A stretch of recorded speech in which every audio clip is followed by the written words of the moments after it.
Hello, people, on Father's Day. Happy Father's Day. Listen, the reason we're starting early, we're probably going to have a small crowd in here, but it doesn't matter because we're doing this because we just feel like talking to you guys, wishing you a happy Father's Day. Danny, you want to wish him a happy Father's Day? All the fathers out there and mothers that are fathers, I wish you a happy Father's Day. And the mothers Thank you for joining us. And the mothers that got to put up with the fathers, because the fathers are walking around today acting like they're the big thing now, and But anyway, we'll wait a couple minutes before we really get into stuff, because I have no idea how many people are coming today. And Joey Electric said, "Lee, why did you start 5:00 instead?" You know why? Because it's not about the views today, people. We just want to put out a show, and a lot of people, believe it or not, the majority of our viewers come after the show. So we're just doing a live for you people today. You deserve it, especially the people that support this show.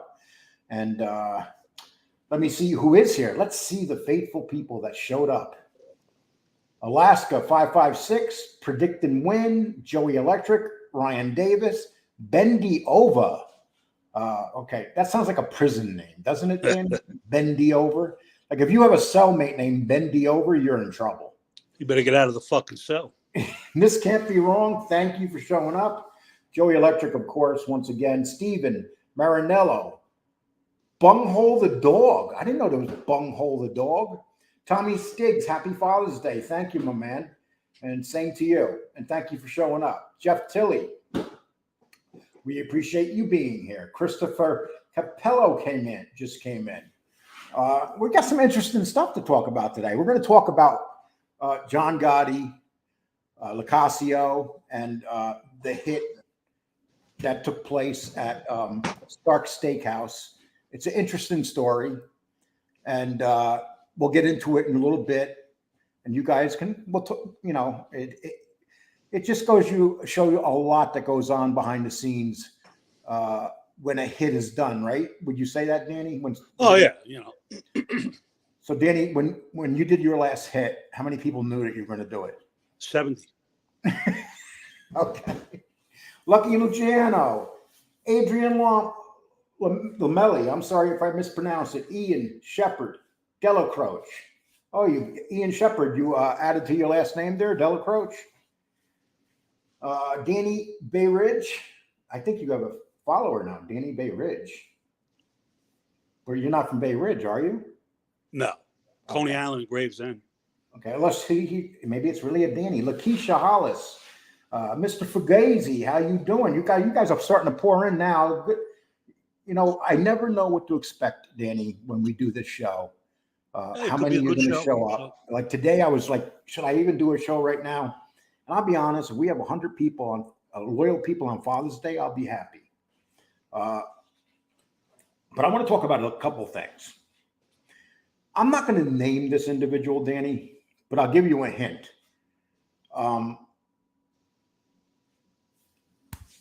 You know what this is, right? Absolutely. And you know what you sit in, right? Absolutely. Okay. So we know who I'm about to talk about, an arm and a chair. But, we can't mention his name in here because he's the type of guy that, would start bitching, moaning, and groaning. He's the type of guy that goes around and preaches morality and stuff and thinks he's better than people.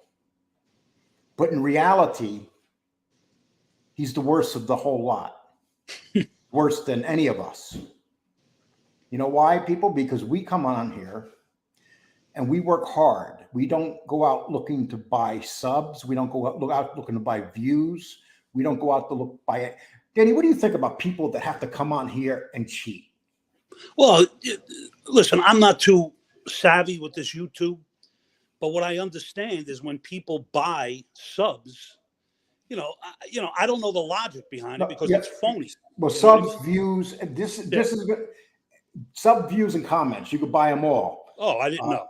So, if somebody goes out and does that, for whatever reason, they're phony. They're trying to make something of something that's not there. You know what I mean? So, to each their own. Danny Bayridge said. Danny Bayridge said, "I'm really a Danny, and I was raised and born in Bay Ridge." Okay, Danny, thank you for letting us know that. Okay, well, I'm going to show you guys people that actually want to defend this guy, even though it's so blatant what he's doing, I'm going to show you some figures. And I'm going to show you some exact figures to prove that this guy is a scammer. He calls, you know, what's funny? He calls people names. He calls people scammers and all that stuff. You know, he fights with people behind the scenes. We don't see what he does. And he claims to be a big businessman and a mathematician. So he should, so what I'm saying to you, Mr. Chair, you should understand these numbers I'm about to put up. Okay, I want you to take a look at this, people. Okay, here's the proof. Karen Gravano got 52,382 views, supposedly.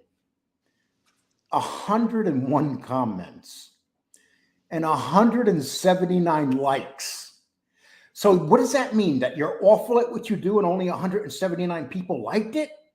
Danny, can you imagine getting 52,000 views and only 179 people like your video? Yeah, I mean, it doesn't make sense to me. You know what I mean? It just the numbers are just not adding up, in my opinion. Now, when I interviewed Jimmy Calandra last year, about a year ago now, it's going to be about a year ago, that video got 27,000 views, people. 344 comments. Almost 4 times as many comments as a 52,000 video. And on that video, I got 901 likes. So Jimmy Calandra's video was half of what the Gravano video was. 901 likes. That means I got 9 times as many likes as a video that's twice as large. Does that add up, people? Do you need more proof than that?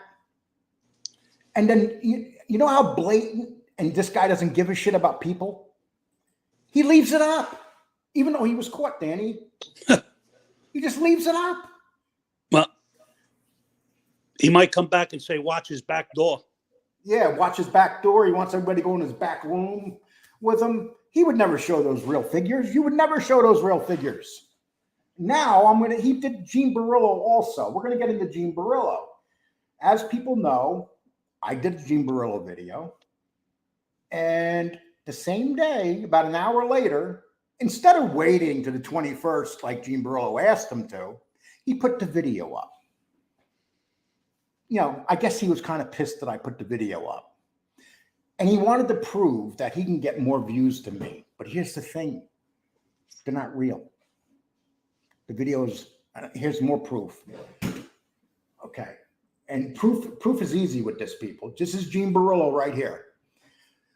This guy's got claims he had 19,456 views on Gene Barillo with 184 likes.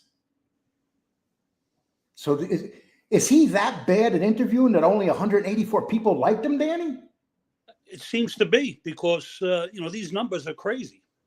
And then he got 226 comments. But here's the key. He replied 60 times to those comments. So if you take that 60 away, he actually got 166 comments.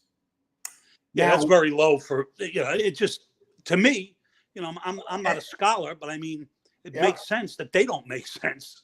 Then my Gene interview got 4,000. I got 197 comments.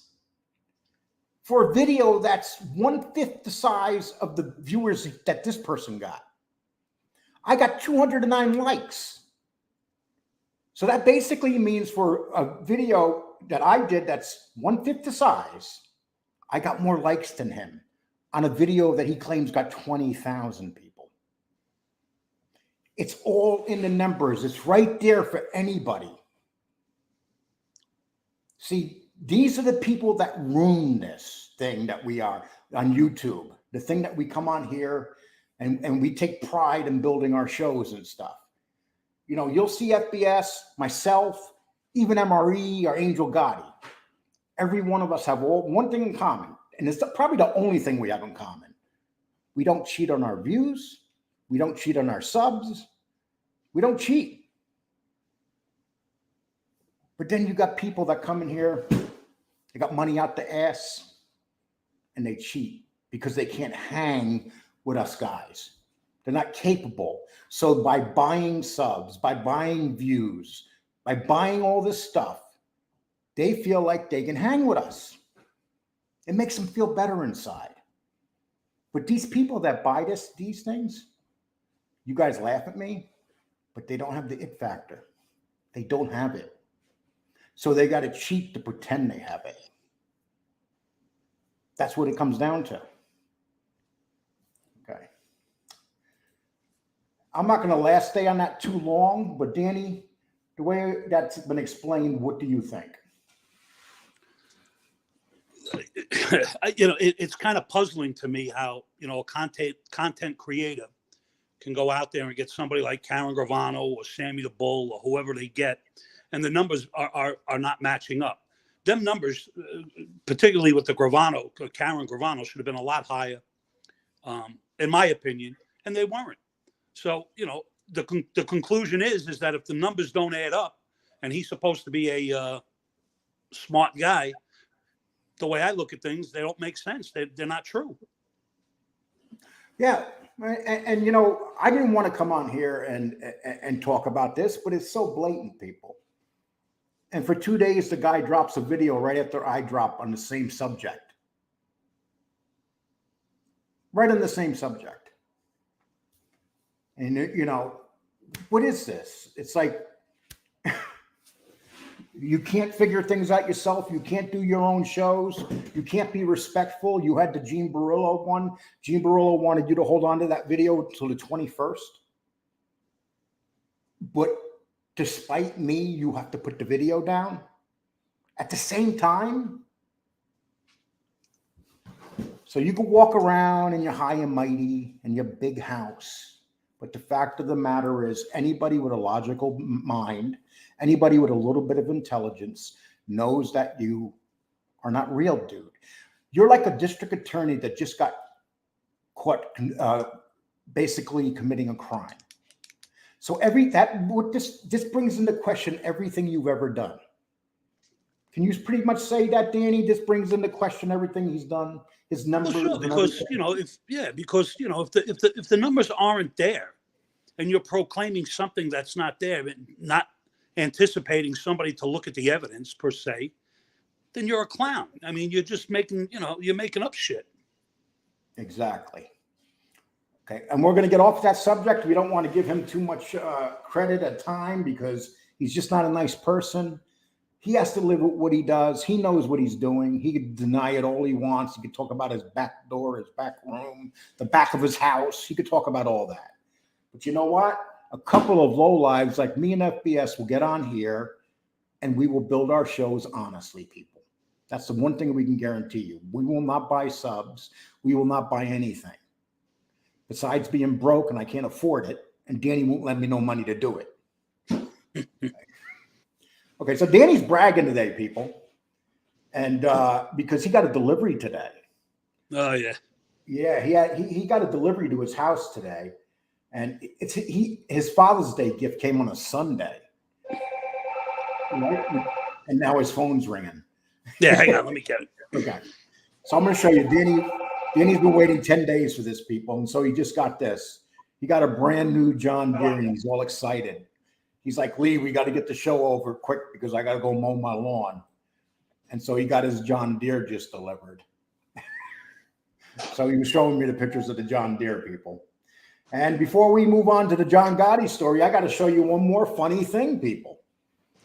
When you get a facelift and you're 83 years old, this is what happens. That's what happens right there. Look at Maxine Waters' face. She can't move it. She literally cannot move her face. I had to put that up just for a good laugh. Now we'll get back. Now we're going to become a mob show. We said what we had to say. And the boss, armchair OC shorts, Nadu, Black Hand, all use the same service to buy subs, comments, and views. Well, listen, I'm not going to say that those guys do, but here's what it comes down to. Whoever does it, they're kidding themselves. I'll give you an example. You got iLight that has like 8,000 subs and can't get 10 people.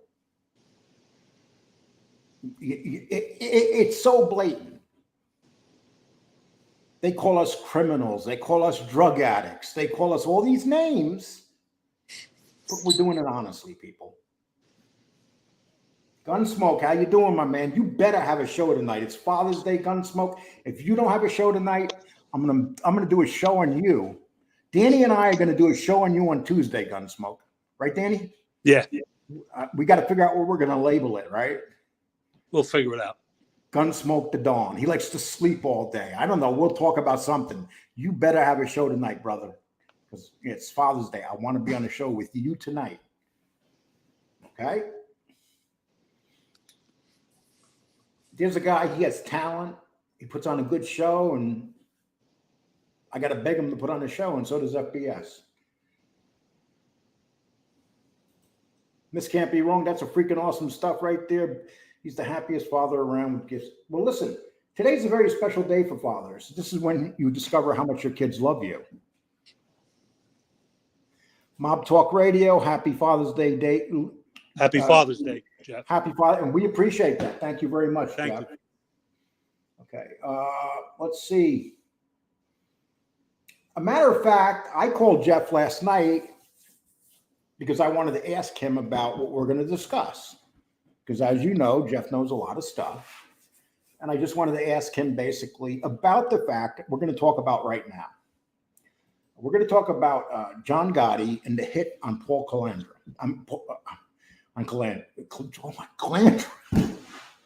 Paul Castellano. You know, last night I had Jimmy Calandra getting whacked too by John Gotti. I got to stop that. Okay. So Castellano, he gets killed, right?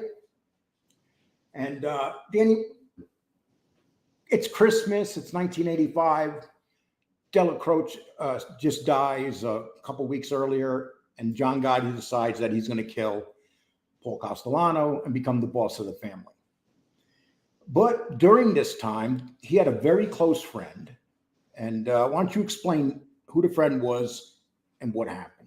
Well, there was, as everybody knows, or they may not know, that Gleason was an FBI guy that came out with a book recently.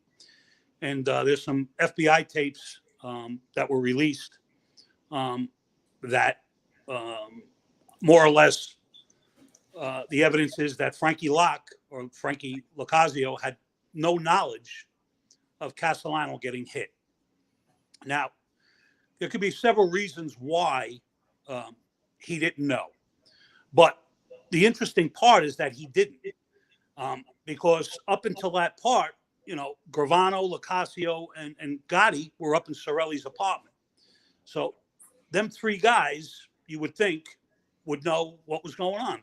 All of them. And the exception was Frankie had no idea, which is a fact. So it's quite interesting why he didn't know. And just so you know, Locasio was very close to John Gotti. I mean, Locasio defended John Gotti, went to prison, spoke highly of John Gotti. There's no doubt about that. And this is not a knock on John Gotti. This is why we think, and this is why Gleason thinks he didn't tell Locasio. Basically, he thought Locasio was old school and he wouldn't go along with it. Would you say that's it? Yeah, Frankie had a good rapport with Castellano. And I'm not saying that Frankie would have made waves, because Frankie was 100% Cosa Nostra. He lived it, slept it, walked it, talked it, and to his credit, even when he got sentenced in a court of law, he said that the only thing he's guilty of is being friends with John Gotti. So, the guy was through and through 100%. So it only goes to the idea that they didn't want to tell him because he was close to him and he would have felt a certain type of way. And let's put this up right here. This is it's called Top Echelon Informant Who Gave Up the Sorelli Apartment. Is that the name of the book or the chapter? No, that's just the chapter. Okay, this is from June 17th. and this a couple days ago. Just finished the Gleason book, and it's conceded with the 20th anniversary of John's passing. I always wondered who gave up the apartment to the FBI, and when I listen to those tapes, it always amazes me that Gotti and Gravano talk about Castellano getting hit in front of Frankie Licasio and denying knowing who did it. How embarrassing it must have been for Licasio to be kept in the dark, that a hit that they are going to use 7 to 10 shooters and backup people, but not tell them the facts. So what do you think of that the way it comes out? Well, listen, I think, in my opinion, and I'm not a mob historian or a scholar, but just being on the street for a lot of my years of my life, what happened at Spark Steakhouse was a travesty. And the travesty is that it was an unsanctioned hit against, whether you like him or not, Paul Castellano and his pit bull, Bilotti. And just for an argument's sake, they should have been whacked. That whole crew, that whole entourage that participated in that hit, theoretically should all have been shot and killed, or however you want to call it, because, it was a bold move. And, you want to call John Gotti smart. He played his cards to the hilt, and he won. But I mean, my biggest problem with that is that there was no, repercussions per se, other than DeChico. So, I mean, there was nothing done. They accepted it and they moved on. Now, there can be an argument made about why, but I think that that was one of the most boldest hits in the history of the mob. Do you think it was the greatest mob hit, period? I don't think it was the greatest. I think it was probably in the top 5 for sure. I think it was the most brazen, when you had people shopping for Christmas gifts, and that whole area, if anybody knows it, is always busy. I mean, it's crowded as hell. So for that to take place was just balls. Without a doubt. And then here's where Sammy Gravano comes in. So Frank Licasio, he gets sentenced with Gotti, right? They both get sentenced together. Right, Danny? Yeah. So they get sentenced together. And what does Licasio say about Gotti while he's being sentenced? Well, he proclaims his innocence, and he says the only thing I'm guilty of is being friends with John Gotti. And he said John Gotti was a man's man. Yeah, absolutely. He praised Gotti. He praised Gotti right to the prison cell. Here you go. You got a guy that's Cosa Nostra through and through, 100%. And then you got Sammy the Bull, who, because he said John Gotti, the tapes declare that John Gotti talked behind his back. So his argument is that that's why he became a rat. But what about the other X amount of people he turned state evidence against? Including Frankie Licasio. Absolutely. And that's my point. And that's the thing. And Frank Licasio was supposedly Sammy Gravano's friend. And he blames everything on Gotti. Okay, so why don't you just say to the government, I'll testify against Gotti, but I'm not going to testify against anybody else? I mean, it's a broken record. You can go over it any way you want. You can discuss it 150,000 times. But, Sammy the Bull decided to become a rat and a piece of shit. So because he didn't like what was said, his position is, well, I'm going to get even with him, and I'm going to rat on all of them. And then when poor Frankie Locke was dying, and then when Frankie Locke finally passes away last year, then Gravano comes out with this speech that he was a great man, he was this, that, and the third, but he ratted on him. You know what I mean? So I don't know what rapport Frankie had with him in the latter part of his life, but I don't think he had much of a rapport. And Gravano seems to have said that, he was trying to get Frankie Locke out of prison. He's going to go to the judge. He's going to talk to this guy and that guy. So there you go on how Gravano is a piece of shit. And like the judges really give a shit what Sammy Gravano has to say. That's just sad because, you got a guy like Frankie Locke that took his lumps like a man. And then you got this motherfucking Schmiegel that just, crucified him. And Frankie Locke, he looked, he could have looked like a businessman or a gangster. He was like, well, he was a gangster, and he lived it day in and day out. But the fact of the matter is that Frankie Locke didn't rat, John Gotti didn't rat, and they were all three in the same room. And it was like, weren't they in jail for 9 months before? Something like that. Before he flipped, and then he made up a bunch of. He said that Lucasio talked about him and Sammy whacking John if they got out. But the fact of the matter is, when Lucasio went and got sentenced, he didn't sound like a man that was planning on whacking John Gotti. I mean, well, that was echoed numerous times. Frank DeChico too, but there's also rumors that Frank DeChico was a rat too. So, you guys but I did a video on that, and the evidence is very weak there on DeChico. I mean, I'm just saying, so you could take it for whatever it's worth. There's so many theories and so many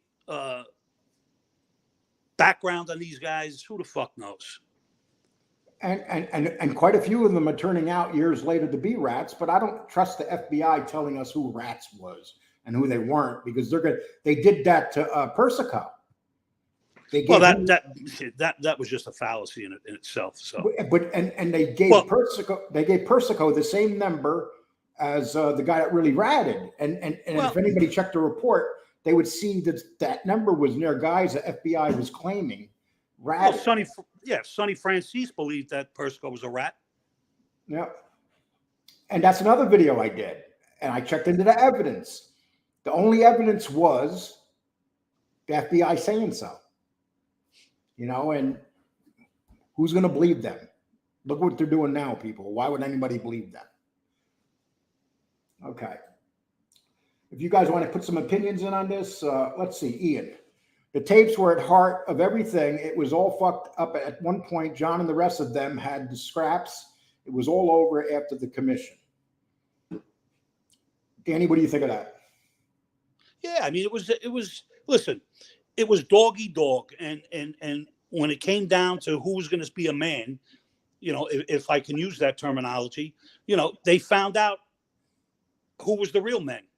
And you can argue that if somebody was facing 100 years, they're gonna do this, that, and the third. But how come John Gotti or Frankie Locke or anybody else didn't rat? Only Sammy the Bull. Or how about Fat Tony, who was a sick man? You can even argue Tony Ducks. You can go on and on. Yeah, I mean, those guys all went to prison, and none of them ratted. None of them, and some of them were like very sick men that actually had a reason to try to get out, but they didn't want to break the tradition of Costa Nostra. And not that John Gotti, not that they would even accept anything John Gotti said, but it just goes to the premise. I mean, listen, Sammy the Bull knew what he was going to do, and that was it. And I believe Sammy the Bull knew what he was going to do before them tapes even came out. So it was just a matter of him getting caught, and he was going to do what he was going to do. That's my belief. Rolex, Sammy's got to blame someone, I guess. Can't blame himself. Yeah, I mean, it's the old cliche, and I don't want to keep beating a dead horse, but there's always an excuse. You ever hear or read about somebody that turns informant and just admits that he did it, and he don't blame no one but himself? I mean, you very rarely hear that. And I'm not trying to, differentiate. A rat is a rat. And I'll give you an example. I interviewed Gene Barillo, and one thing Gene Barillo said, once again, this is what the rats say. Gene Barillo said that he did it because he couldn't get made, and Ronnie G told him that he had to leave the mob. He had to choose between his girlfriend. First of all, and I would say this to Gene Barillo, if you were a real mafiosa and the boss told you to leave your girlfriend, would you leave your girlfriend, Danny? Well, I'm not going to say what I would do or wouldn't do, because listen, everybody Danny, what I'm saying is when you become get into the mafia and you take that oath. Yeah, you got to do it. Listen, if you haven't been around people or in that life or been on the street and dealt with different people, as far as I'm concerned, loyalty goes a long way. And yeah, I know it's not there like it used to be 40 years ago, but maybe I'm cut from a different cloth, or a lot of other people are too. You take your lumps. And I'm not trying to I'm a tough guy, I'm lying and everything else, because that's just me. I know what the consequences are. And, if I get away with it, I get away with it. If I get caught with it, I get caught. I go to jail. That's it. Period. And I got to ask you a question. I want your honest opinion to this, Danny. And you just be honest about this. Was Anthony Raimondi one of the shooters? Say it again. Was Anthony Raimondi one of the shooters? Well, I'll tell you the truth. If you really want to know the truth, I'm gonna tell you the real shooters that were there were Sesame Street. Yeah, they were all hiding garbage cans and everywhere else. So listen, Raimondi's nothing but air. You know what I mean? That was but see, people, this is what I'm talking about, though. John A. claims that he waited by the phone and waited for John Gotti to call him to tell him about the hit. If anybody believes that, you're an idiot. Yeah, but John Gotti wouldn't tell Lacasio, one of his best friends. Just think about it. It's so weird. The shit that people say on here is so strange. Okay, let's see. Miss Can't Be Wrong. I can't help but to wonder what would have happened had they not whacked Castellano, the outcome of everything. That's a great question. We can't predict the future back then. But Danny, say that hit never happened. Say Castellano. You'd find bodies. You'd find that crew. Most of them dead. And would this basically be because of Rogerio? Yeah, it's an accumulation of things too. But that's the pinnacle, and, listen, I was familiar with Rogerio. I'm not going to say how I was, but, there's no question that he had a big mouth, but you had to know Angelo. And, that's all I'll say about that. I mean, the name, rightfully so, but he was, I'm just going to say this. There would be bodies laying around. That's for sure. So in reality, John Gotti had no choice. He had to do his hit. Well, he saw an opportunity, and the end result was bigger than Angelo. The end result was he knew that if he pulled this off, he was going to be a boss. So it outweighed Quack Quack. It wasn't about the tapes anymore. And to be honest, people, once it was found out that Quack Quack did those tapes, and then when Castellano heard that stuff, Castellano at that point could have just said to Gotti, "I want him dead in 24 hours." And don't forget, Gotti had nothing to do with him after later on. He was, essentially, if you want to use the word shelved, he really didn't have much to do with Angelo. He was a very sleazy man, Angelo. Anybody that knows the man, what he's done with the drugs, and he was a major drug dealer. He was a major drug dealer, Danny, that was flooding drugs. No, I respect that, but I'm not disputing that. What I'm not going to go into anything, but Angelo was Angelo, but he was also a very likable guy. And so was both of his sons. One is not here anymore. One is, and I've had a rapport with one and both, but you would have to know him, And I'm not in any way taking away from what happened.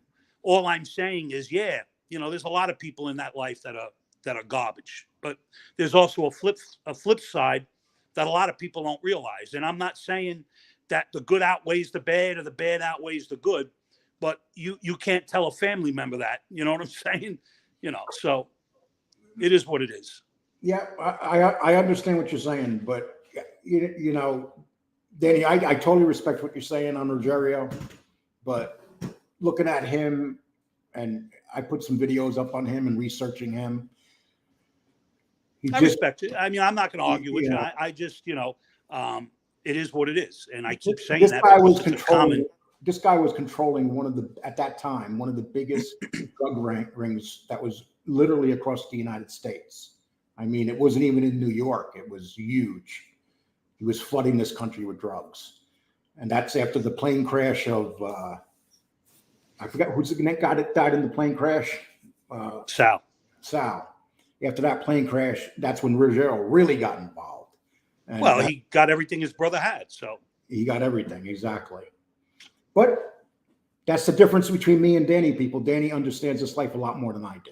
Well, I can't say anything else. All I'm going to say is that what I said, and it is what it is. Well, I've heard that before, that he was a likable guy. Just don't tell him a secret. The tapes were at the heart of all the treachery.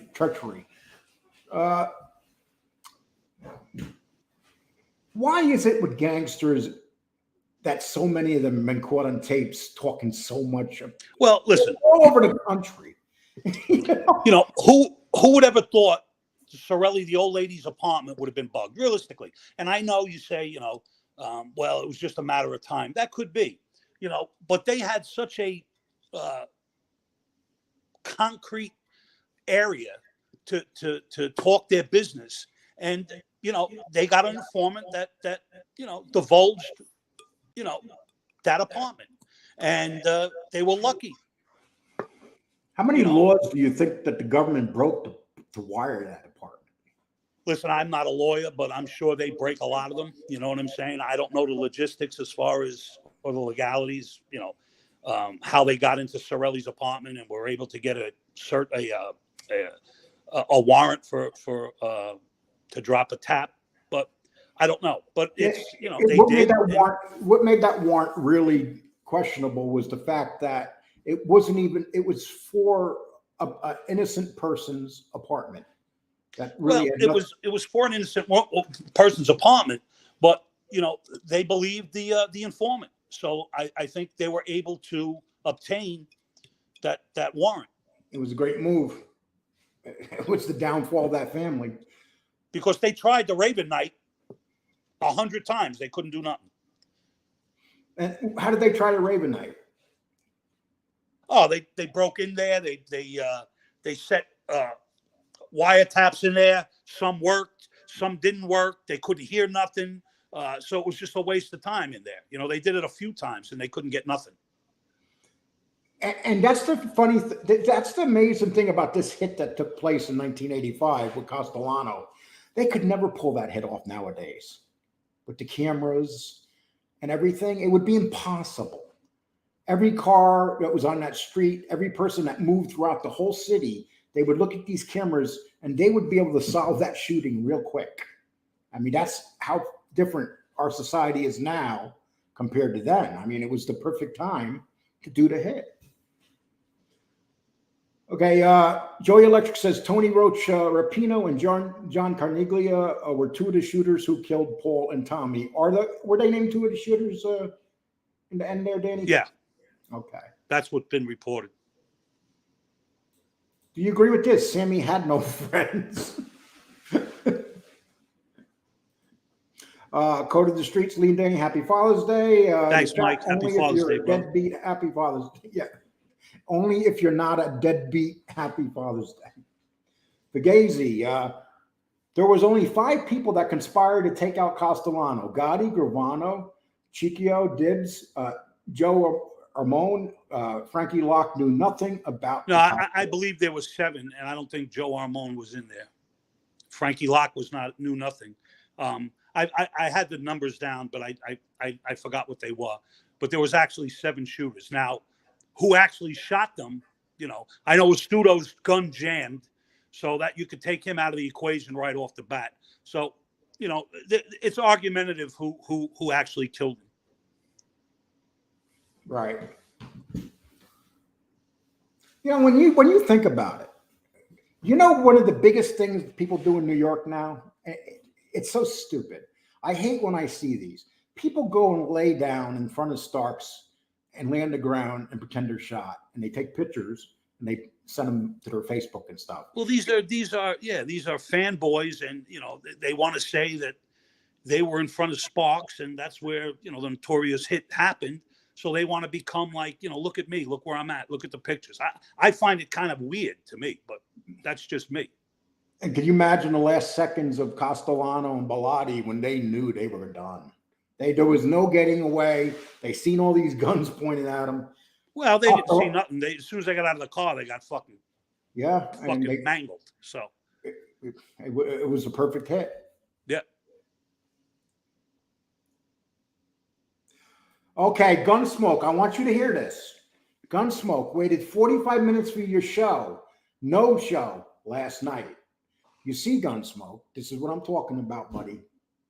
I love you, man, but remember, it's people that watch you, and they were there waiting for you. You let them down. You owe them all an apology. I think what you should do is send each person you got down last night some kind of gift.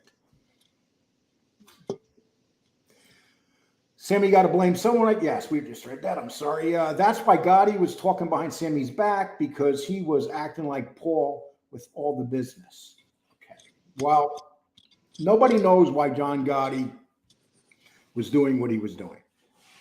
But the fact of the matter is, Sammy could use that for an excuse all he wants for ratting, but why did he rat out everybody else? Because the government gave him a deal where, say Sammy said, I will rat on John Gotti, but I'm not ratting on nobody else. You don't think it wouldn't have worked that way. But they want the totality. They don't want half. They want everything. So he had to rat on whoever the government wanted him to rat on. Or he could have said, you know what, I'm not doing it, and took his lumps. But he didn't. So basically, he sent the men to prison that wouldn't rat, and he did rat, but he sent all those guys to prison. Now, any of those guys that he ratted on, did they flip also? I'm not privy to that. I have no idea. Okay. Frankie Locke was a bookie in the Bronx. I didn't know he was that close to Gotti. He flew under the radar all his career. Correct. Is that true? He was absolutely big horse guy too. He was involved in horse race. He was very instrumental in horse racing. Was he a successful bookie? Yeah, he had a lot of money. Did he? Okay. The tapes weren't hard. Okay. Scraps. Well, we already read that. Let's just say, for argument's sake, you really think if Castellano goes to prison, I have my doubts everybody hated Bilotti. You think they wanted to be under Bilotti, basically. We don't know that. We don't even know if Bilotti would have been the man. Maybe Bilotti would have said no. You don't. But Bilotti, and I'm not trying to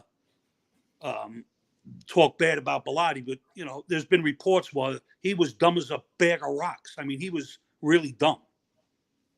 So that would have never happened. Yeah, that's what it comes down to, people. We don't know if it was going to happen, but there were a lot smarter men around at that time. Now, his brother Joey was a different story. His brother Joey was a tough guy too, wasn't he? Right. Wasn't he a boxer and just a tough ass guy? Yeah, and he was just a regular. He was a tough guy. So maybe Bilotti had a chance if he had tough people around him. Because let's face it, there's been some dumb people that ran families.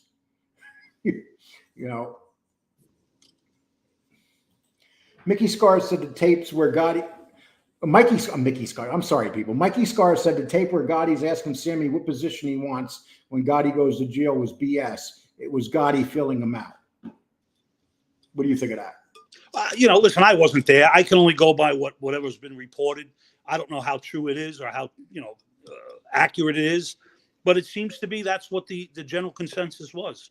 And no matter what people say, we did a video on Mikey Scars. No matter what people say about Mikey Scars, there's one thing that we do know. He was very close to John Gotti. So he knows, Mikey Scars knows a lot of things. There's no doubt about that. And no one can say otherwise. But the fact of the matter is he still flipped. Is there any, if there are no tapes of Quack Quack, do you think they still would have hit Paul? Probably not.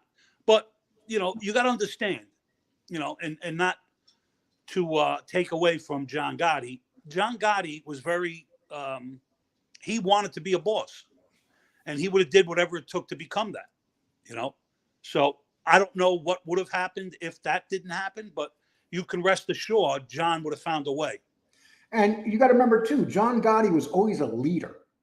Yeah, no matter what room he was in, he was the guy that was in charge of the room. Well, if he walked into a room, people gravitated towards him. He just had that persona. You could say what you want about him. Yeah, he was flamboyant. Yeah, he was outspoken, but he made no qualms of who he was. So you have to respect that. And people that say John Gotti wasn't tough, he had one of the best killing crews around him, period. And he was the boss of that crew. So anybody that thinks that John Gotti wasn't a tough man is fooling themselves. Would you say that's pretty much accurate, Danny? Listen, I'm going to tell you a story, all right? And you guys can believe what you want. And this story was told to me by somebody that was very close to me that's passed. John Gotti walked into Gargiulo's restaurant in Coney Island on West 15th Street and Mermaid Avenue. There used to be a waiter in there. I'm not going to say his name. He used to be John Gotti's waiter. And he always said that John Gotti, whatever, I don't care what anybody says about John Gotti is a man's man. Now, you guys can take that for what it's worth. You don't have to believe me, but the person that told me is dead now, is very close to me. And whether you liked him or you didn't like him, one thing you couldn't say was he was never a phony. He was definitely a gangster. And he knew the outcome of his life. He knew that. Well, he said it. And I think Frankie DeCicco had a lot to do with that hit also, from what I read. What do you think about Frankie DeCicco being involved in that? Yeah. And the shame part is Frankie DeCicco is the one that paid the price the most out of everybody. So Elliot says, Happy Father's Day. Thank you, Elliot. Thanks, Elliot. So they whacked Big Paul over drug trafficking? I don't think so. That was over. Well, yeah, wait. If you're talking about, what would you think of that remark, Danny? Look, John Gotti took advantage of the situation.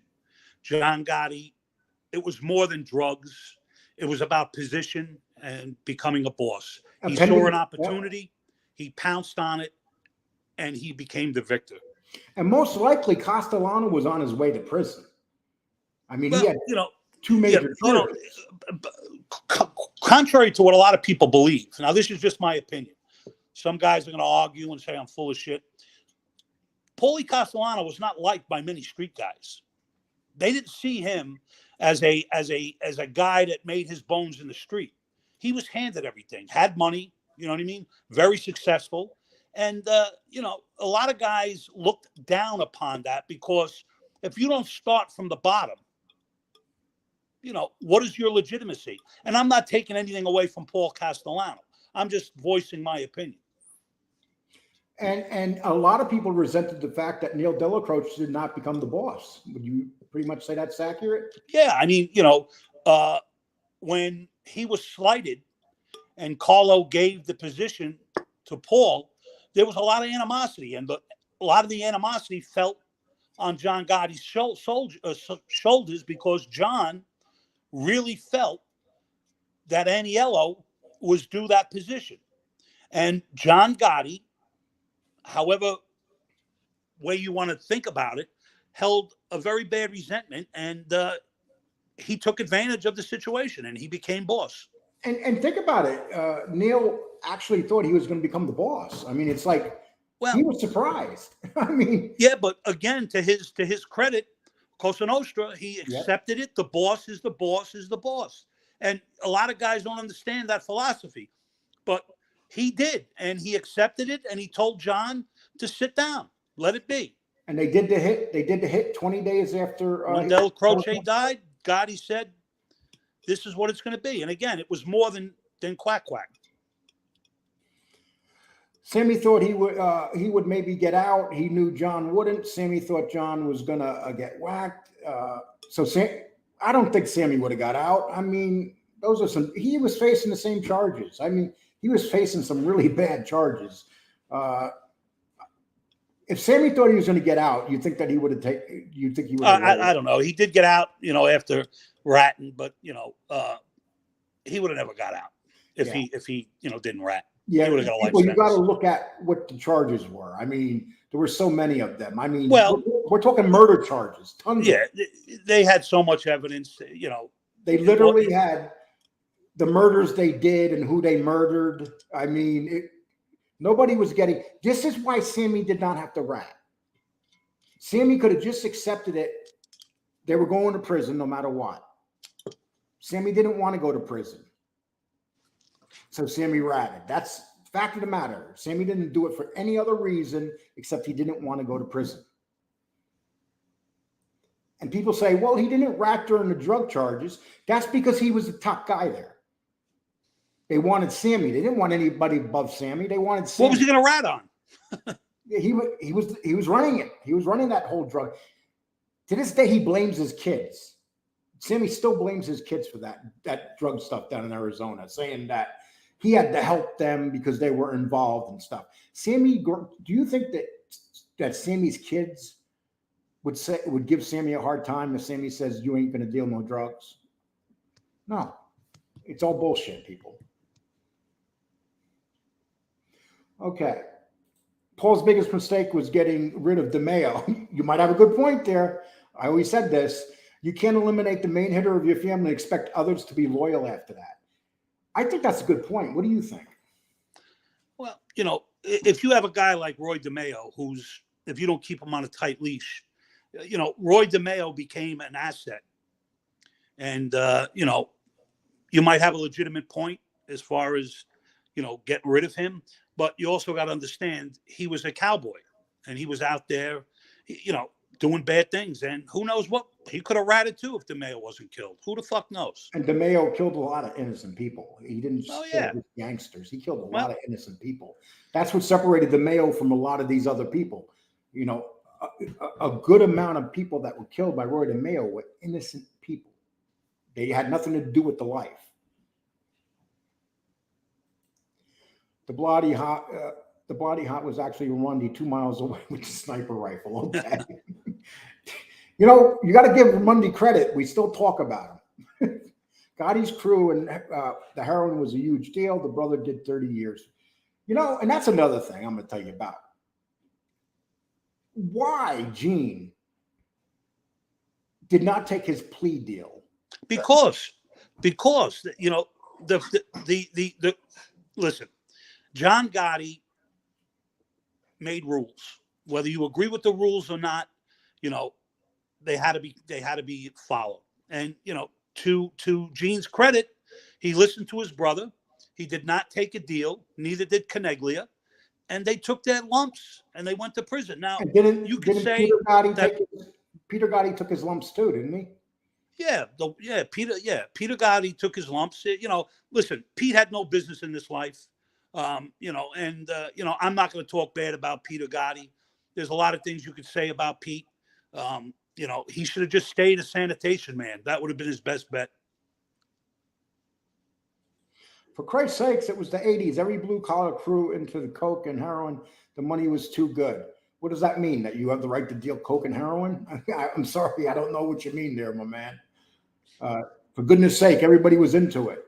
Well, listen, you can make the same argument for porno because, Paul Castellano rebuked it, said he didn't want none of his guys involved in it, but he took the money. And matter of fact, who controlled Times Square at that time? And well, sure. Well, but even the Columbos, they were big into it.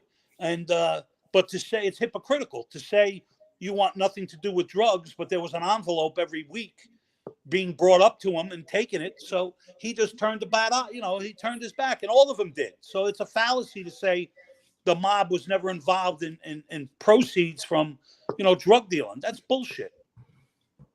And Dibbs was also involved in child porn. So it's not just regular porn. I mean, he had charges against him for child porn. Well, the Perino brothers were huge into that, Deep Throat and all that kind of shit.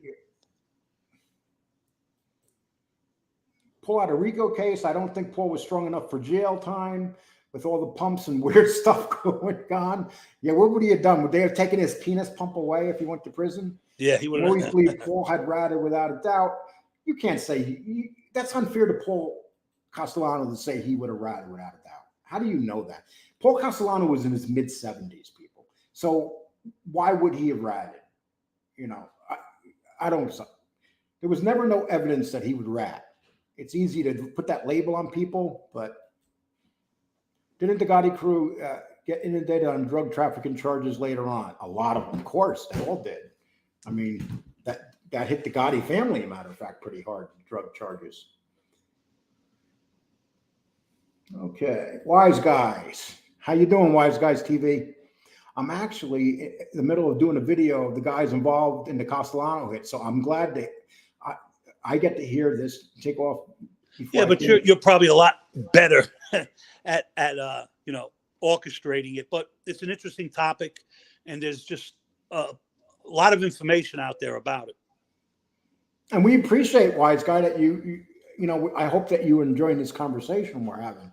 See, Danny and I, we don't sit down and I'll do more studying than Danny. Danny basically gives me what's off his mind because Danny has some sites on Facebook and he sees a lot of things and it talks to a lot of people. Is that you've learned a lot from different people? I mean, I like to read about it, but it is what it is. I enjoy reading about, certain things, Do you have that book near you that you want to show again? Yeah, I'll get it when we close out. Okay. There's a new mob book out, and who's one of the people that they thank in the book, Danny? Oh, they thank me, which is appreciated. Yeah, Danny's on the list of guys that were thanked. Ooh. Yeah, well, hey, you don't see them thanking me in the mob book. They'll say, fuck him, he interviews. Oh, and let's get into that real quick, people. I'm going to change the subject for a minute. So people are under the assumption that I interview people that Danny would never interview. And that's true. But see, Danny and I, we have a show here, and we work together. And anytime before I do anything, Danny, do I call you and talk to you about it? Yeah. Let's just tell the truth and be transparent. And we'll just talk about Gene Borello. I have nothing to do with Gene Borello. I want nothing to do with Gene Borello. But the flip side of the coin is this: if Lee is able to interview Gene, and it's good for the show, I don't have an opinion either way. The only thing is that it's for the show. I personally don't give a fuck about Gene Borello. I'm on the show right now. And it is what it is. So if Lee is able to get an interview with him and he's gracious enough to talk to Lee, that's between him and Lee. That has nothing to do with me. I'm not going to tell Lee not to do it.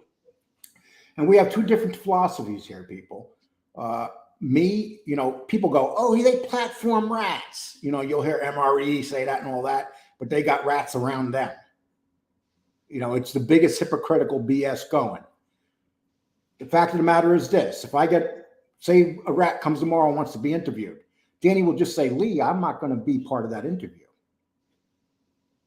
And that's that. I'll interview him and put the show up. Because you have to understand in this genre, people, whether we like it or not, these guys that informed are huge in this genre. Most of them are full of shit too, but they're huge. So what we have here is a business. This is a business. This isn't like our show's growing every day. We picked up, since we hit 4,000, we picked up 50 subs in the last 3 days. Just like that. And the larger your show gets, the easier it becomes to pick up subs. And people like our show. We're getting a lot of great feedback, right, Danny? Absolutely. Again, I somebody sent me a video the other day in regards to a bunch of guys with no faces talking about me and Lee. All I got to say is this. You're more than welcome to come on this channel and say what you got to say and show your face. I just, for the life of me, if you have my name in your mouth, you know, why are you even putting my name in your mouth? For whatever reason, I don't know. But, you know, again, it goes to people create drama and they want me to respond by cursing and yelling. These guys don't even know me. They know nothing about me, but they'll go on a platform and tell me and say things about me. So I can only invite them to come on my show and our show. And you know who yous are. You guys don't show your fucking faces and you talk like you're fucking right out of a 20s mafia fucking movie. And yous are all punks. And I mean that. And you are punks. People, if you go to a show and if you see a show and you see a bunch of people on there and they're not showing their face and you still find that show entertaining, I don't know what to say to you. I cannot go to a show where I can't see the face, especially after what happened with MRE. To me, it's like, now it's to me, every one of these guys are hiding their face. They're hiding their face for a reason. So if they have a grievance with what I say or how I talk or what you don't believe, I have papers that are probably about that thick. Anytime that you want to come and accuse me or, you know, you want to challenge me, I want you to come on the program. I'm not going to yell or scream or call you names, but I'm going to just hit you with facts. And I'll show you my paperwork as long as you show me your face. Now, we just got $4.99 from OG, and thank you. But they actually asked a very good question, Danny, a very good question. And John Gotti took a plea deal with when it came to McBratney hit. Well, listen, I'm gonna tell you this, and you guys are not gonna believe me, you know. And I'm gonna tell you my opinion. And the only reason I'm gonna tell you my opinion is because it's my opinion. McBratney had nothing to do with that. And I want you guys to do your due diligence before you say, Danny, you're full of shit. Before you say I'm full of shit. Are you saying he had nothing to do with the kidnapping of... Yes, that's what I'm saying. That's what I'm saying. Who was it? Gambino, Manny. Gambino's He had nothing nephew. to do with it. Now, was he guilty of other things? Unequivocally, 100% yes. But before you say I'm full of shit, that I don't know what I'm talking about, please do your due diligence and look up the history. And it's online and it's factual. So that's all I have to say about McBratney, other than the fact that he wasn't an angel, he wasn't a saint, he did a lot of bad things, but this he wasn't responsible for. And when John Gotti was told to do the hit, he couldn't question who's responsible for it. He had to do it. That's it. Okay, let's see. Danny is right. Every guy who stepped off the sidewalk into the street, there were two consequences. Yeah. Jail and death. Yep. Taking another man from his family proves rats never were tough, just rats. No, it wasn't Life Out. The lady was married to a Gambino old timer. Okay, I don't remember all kinds of. Remember, it was all kinds of news, bugging places. It's not like that today. They probably never thought they would be able to get in that apartment. Listen, I'm gonna tell you another quick story. It's not really a story. When they used to go into Brooklyn Auto Glass, they used to sweep the whole place for bugs, the ceiling, the phones. They had FBI across the street. Across the street used to be Mimi's old club, and Jack got a tire store there. Jack was an old crazy guy. And Danny, just so before you say the story, the place you're talking about, your friend owned the glass company, yeah, right? Yeah. Okay. He had it in Coney Island. It was a Brooklyn Auto Glass. It was owned by some people that I've mentioned before. I'm not going to mention again. But they used to go in there and sweep the whole joint for bugs. And because we used to have the FBI across, they had scopes on their fucking cameras that were at least 24 inches long. So they can actually go right in and they could see you eating a sandwich. They could take pictures. They took all kinds of pictures. But the thing I'm trying to say is that the technology today is incomprehensible on the amount of what they can see and hear. It's unbelievable. Just look what our cell phones can do. Oh, yeah. You know? Yeah. Amazing. That feds realized they were using. Oh, of course they knew they were using the lady's apartment. Okay, so we're going to put this guy's remark up here. Check out Mooney's dash cam video on the hit. He actually did research. Okay, let me. Well, listen. No, let me finish. Danny, I'm going to say something. Go ahead, buddy. Scott Hunter, I want to explain something to you. I'm actually friends with dash cam's father. Okay, I know who he is. You guys don't. Good guy. The son's a great guy. And they do great stuff. That's a great show. I would tell anybody here to go to Mooney. So Skunt Hunter 2, you failed. What do you like to say to him, Danny? No, that's good. That's fine. Okay. And you're blocked too, because you didn't come on this show for anything else but to be a dick. But the fact of the matter is, Mooney Dash Cam's an awesome show. I would tell anybody to go to it, sub to it, plain and simple. And I couldn't give a shit. So imagine someone trying to come here and they don't realize that the guy's father is one of our main people that's here all the time. That's funny, ain't it? Well, he's the guy that threatened me, this, that, but he never came on here to talk to me. So. Oh, is he? Yeah. Yeah. So the odds are, the guy that has Moody Dash Cam, the kid, wrote me a thank you letter. I know. I remember. Yeah. It's like, they don't get it. They just don't get it. We have real people that watch this show. They got a great channel. I mean, it's a great channel. I watch every one of it. I love it. I'm addicted to that channel. I'll be honest with you. I'm surprised that a couple of other shooters didn't get locked up as well, considering Gravano gave them up too. That's true too. Great point. Mickey Scar says Sammy loved the streets. He was becoming a bit too money hungry when Gotti put him under his wing. Danny? I'm sorry, I didn't hear you. Danny looked like he was zoning out there, people. Okay. Anytime Mickey Scar's name is mentioned, for some reason, Danny doesn't want to hear it. I don't have no use for him, and that's all I'm going to say about that. Yeah, stop bringing up Mikey Scars. We did a show on him. You know all about Mikey Scars. Okay, the apartment above Raven Knight is where they bugged John Gotti. He had hearing issues and repeated everything, in which made it easy for the feds. But people, that's the gangsters. They're all like that. A lot of gangsters had big... Danny, isn't it true that a lot of gangsters just like to talk a lot? Absolutely. They all like to talk. I mean, they all like to talk. And if you want to go back 50 years, that's a different story.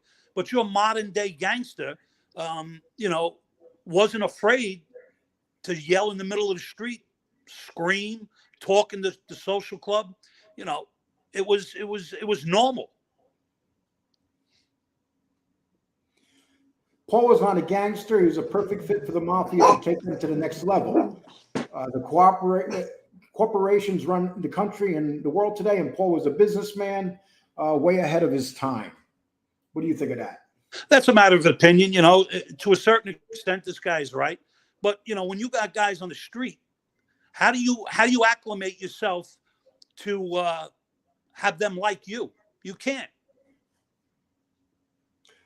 Danny made a great point. Sammy knew what he was going to do. He was going to rat. Sammy did know he was going to rat. He knew that was a way out. He knew when he was sitting there in prison, he knew that he had to get out of jail free. Well, it was even before then, in my opinion. Would you even be surprised if Sammy at sometimes already dropped dimes on people while he was in charge? It's possible. I don't know. But, it is what it is. It's, these guys, who knows, Peter, this is so true what Peter says here. Gotti put a target on his back by being so public. The feds never stopped until they prevailed. Well, like I said before, he never hid who he was, and look at the news reporter, John Miller, that became a very good acquaintance of John. I mean, he would interview John anytime in the street, walking to Bergen hunting fish. Listen, John Gotti never hid who he was. And yes, the target on John Gotti's back was the biggest bullseye you could see. But John Gotti was John Gotti. Right or wrong or indifferent, he was a gangster, and he didn't downplay that. And think about it, people. He was convicted several times before he finally, not charged several times, and got found innocent. And he kept being a gangster because that's what he was. Even he could have went into the Bergen or the Raven Knight, kept his mouth shut and never come out. But he was a gangster, people. He loved that aura of being a gangster. Gotti was a lot smarter than he made out. He knew Sammy was becoming a problem. Would you say he thought Sammy was becoming a problem at that time? Yeah, there was a lot of talk about, friction between the two. And, all I can say is Sammy Gravano he wanted money more than anything in this world. And that's why he became what he became. Boston Jay, thank you. Thanks, Happy Boston. Father's Day.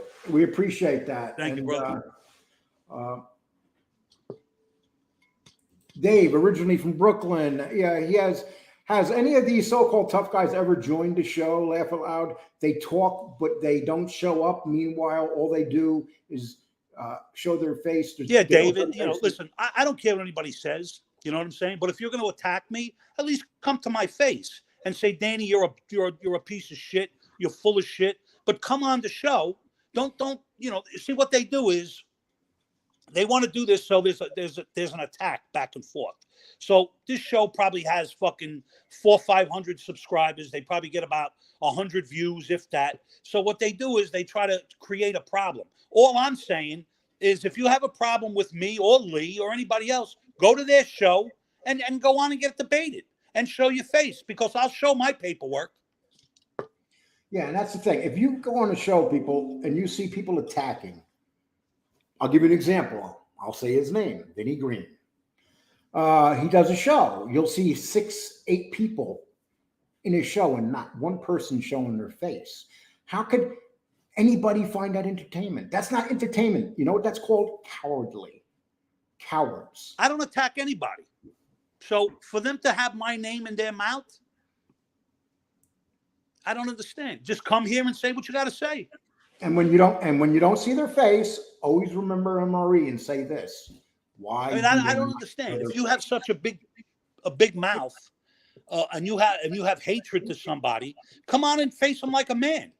If you don't want to show your face, okay, for whatever reason, whether you're a high executive in Wall Street, or you're a nickel and dime crack dealer, or a professional baseball player, I don't understand. None of you are that.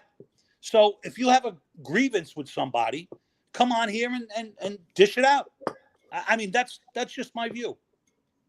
The boss says Sonny got caught on the tape. He was talking about dissolving bodies in acids and putting human heads in microwaves. Well, it was Sonny. What do you expect? You can say what you want about Sonny, but Sonny spent more time in prison than he did out in the street in his life, and you guys lived to be over 100.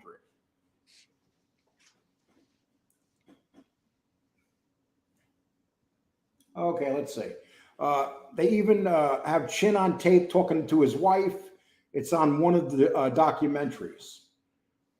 It's, back then when they started getting popular with the tapes and stuff. Today, they don't even need to bug you. They can have high-powered mics from a car listen into a room in your house. They can use satellite to take pictures that could never be taken before. So it's a whole new world right now. Could you imagine if they had satellite back in the 80s and the pictures they would have, satellite that got now, they had satellite back then, but they satellite now, Danny, and they took pictures like at Gravesend of what guys were doing on the street and stuff. Yeah.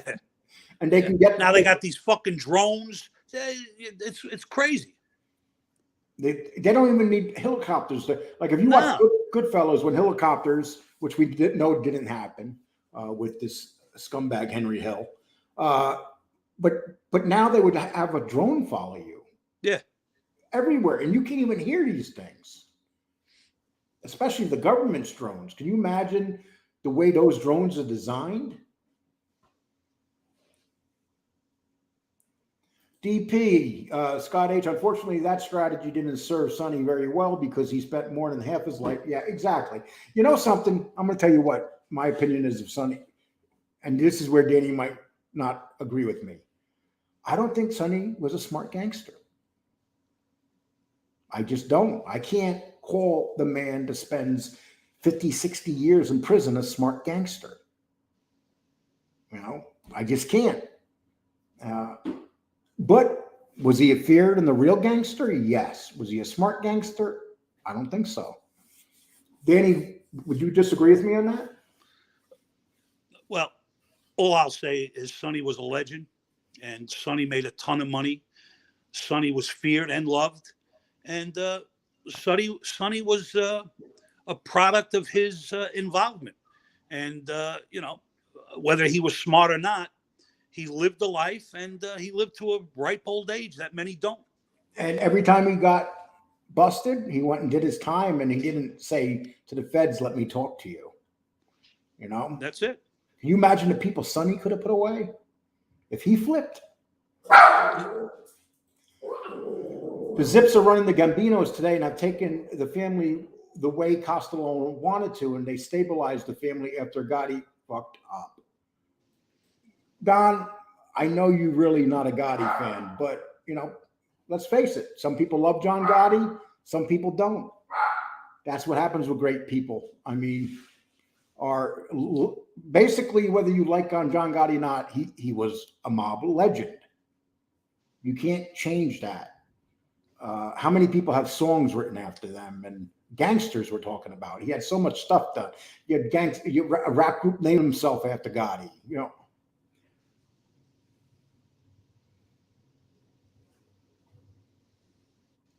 Don't talk bad about Gene Barillo.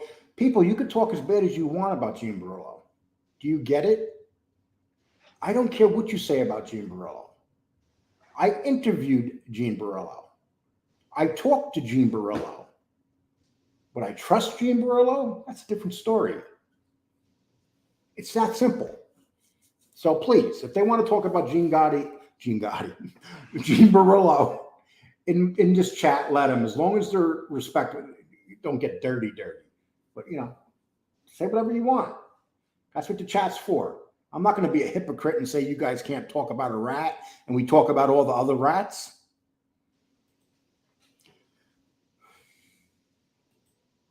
Someone might want to alert Vinny Faraci about letting him know there's imitation on, well, I don't even know who that is. And listen, there's a lot of imitations of all of us on here. Has anybody seen a Danny imitation yet? Oh, I'm sure they're there. Yeah, somebody put up Zio Trio. You'll notice that the drama channels have a lot of women in them and always getting super chats. That's what some people love to do. You know what? I'll be honest with you. We do okay with super chats and stuff. And we do okay with donations. The woman remark, only 5% of the people that are on these channels and watch this are women. So I don't know what to say on that one. John Wolf. Gene Barillo will make a great replacement. John, you're hard to take serious, man. You really are. I've given up kipping John Wolf out because he just comes up with a new avatar and show up anyway. And we all like D-Truth and all that crap. I'm not a fan of any of these gangsters. I grew up in a neighborhood and saw some of the damage. I had some in my family as well. That's Dave from Brooklyn. That's a good statement. I mean, a lot of people seen gangsters cause a lot of damage in the neighborhoods, right, Danny? No question about it. They're not to be glorified or taken as the gospel, but they're part of life. They were part of my life. I had an uncle involved. Yep. I had very good friends involved. It is what it is. I mean, what's the word I'm looking for? Do I negate the fact that these guys were prevalent in my life? No. It is what it is. Yep. And that's what I love. That's why I love having Danny as a partner, because he tells it straight as it is, people. And he's taken more serious than I am when it comes to that life. Lee, I'm saying there's a whole YouTube channel imitating Vinnie Green Faraci, pretending to Look, be. I'm going to say this, and I'll say, I don't know Vinnie Green. I don't know the why he uses Vinnie Green. That could be a nickname. I know nothing about Vinnie Green, so I can't say Vinnie Green is using Faraci's name. If he was, it'd kind of be ridiculous. Vinnie Faraci's in his 60s, so clearly Vinnie Green is not. So again, I'm not here to bash Vinnie Green or bash anybody else. My problem is when, I'm here to bash him though. Well, my problem is when they put my name in their mouth for whatever gain. They're more than happy to come on this program and talk about me. You see, that's where Danny and I separate again. Danny will only bash them if he feels like he's being attacked, and I respect that. I just don't like these people that go on these channels and don't show their face and talk smack about everybody. There's one drama, no names. He was like 90 wrenches. You even fart till that's the thing. This is the thing, people, that I don't understand about these channels. And Danny, a lot of these channels, if you come in and disagree with them, they'll block you right away. Yeah, that's the problem. If I don't have a problem with anybody saying "fuck you," you're a jerk off. I don't have a problem. I have a problem when they lie, or they make up things and then they try to attack you. That is a coward punk move. If you got something to say to somebody, if they invite you on their show to whatever grievances you have against them, hash it out. And Sunshine, I'll bring you on, even though we know you hate us. I see you say a lot of bad things about Danny too. But we'll read this anyway. Danny Trio, when are you going to smarten up and ditch just flip-flopping old scam artists? He's holding you back. Hey, look, again, Sunshine, whatever. Who the fuck calls themselves Sunshine? I hope you're not a man. You feel you have a legitimate gripe? Then come on the show. That's it. Show your face and come on. Anybody can say what I could say. You're a fucking queer. I could say you're a fucking dyke. I could say you're a whatever. I can say whatever I want. But if you have something to say, why can't you come on the show and say it? Because again, this goes to my point. You're cowards. You come on a platform where you don't have to, show your face and talk shit. So you're a coward. Well, it's people like this. They don't know who people like you and I really are in real life. Well, and I don't know who they are. They listen to these clowns on here, and FBS and I will talk about this too. Like we're made up to be these evil things. But it's just funny, Lee, that since I've been on this genre, how many people, they hide and they talk shit, and if you try to, threaten them, they call cops.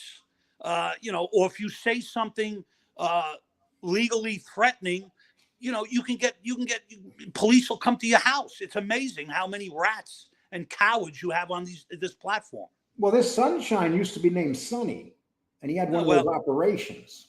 Yeah. So he changed his name, and now he calls himself Sunshine. I guess Biden gave him a sex change. Yeah. There's a group of people here that hate me, people. So I have an idea who each one of you are. That one I know who they are, but we'll just leave it at that. Okay. Scott McDonald, Danny, not many will come on here and debate you because they know you will chew them up, sort them out, and keeping it real. Well, I appreciate that, Scott. I'm not the smartest bulb in the fucking bunch, but let me tell you something. I was out there, and I'm not trying to boost myself up. But, if they come on here with facts, come on with facts. Don't come on with fucking innuendos and this guy said that, because I got about 300, a little shy of 300 pages that I could show you.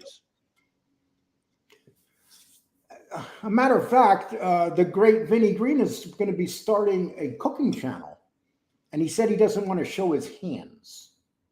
Listen, to each their own. I don't have a problem showing my face. Yeah, or my hands. Why do I want to show your hands? What's wrong with you personally that you can't show your hands? Okay. Scott, and one thing about Scott McDonald that was just on that I really respect about Scott. Scott and I, we've had our battles. Scott, but you know what? Scott's here. He likes the show now. we put our little beef to the side. He's a good fellow. I mean, he always makes sense. He's he doesn't come in here arguing. If he disagrees, we accept it. He don't come in here with that rah-rah bullshit. Yeah, are being treacherous like John Wolfe, where you come in and say hi to people and then you do. Well, you got to expect it when you videos because you're semi cuckoo in the head with big teeth. Okay.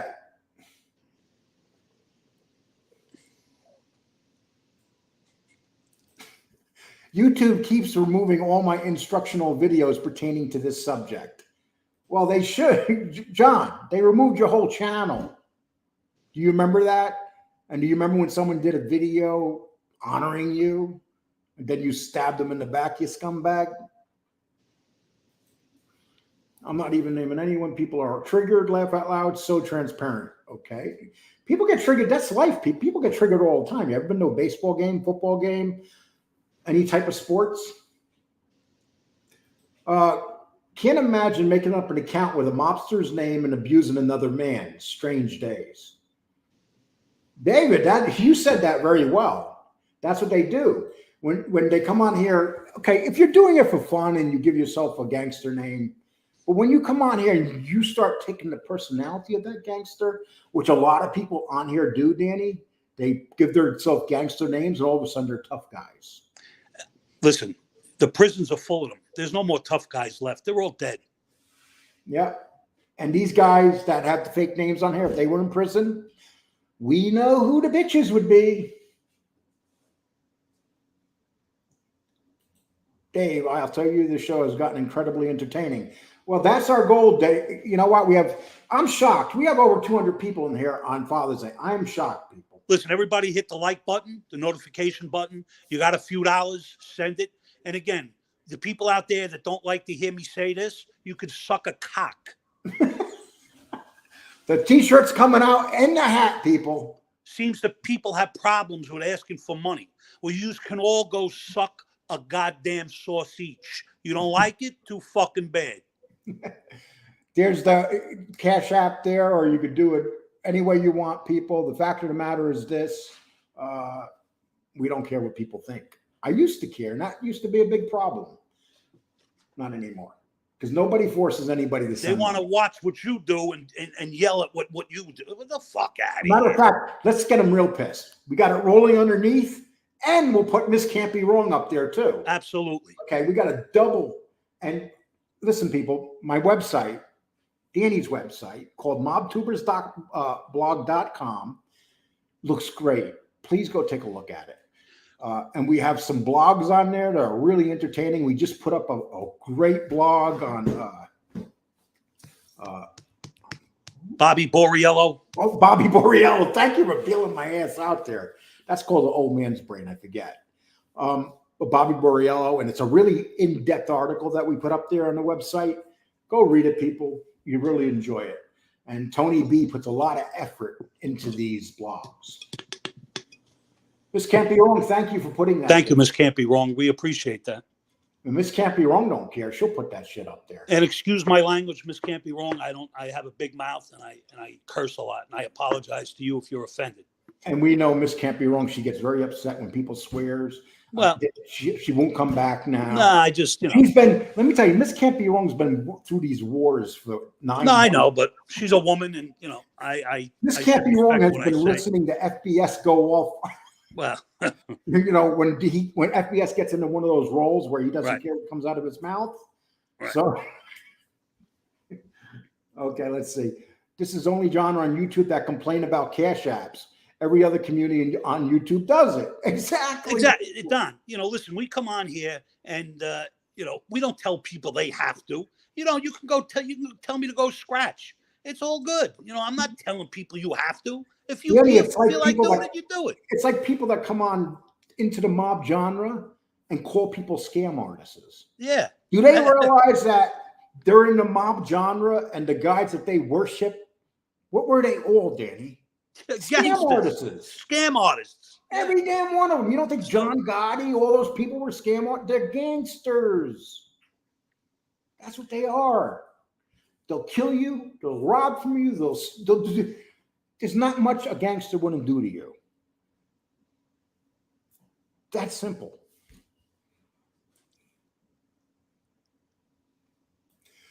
Lee, even when you annoyed the hell out of me, I still watched.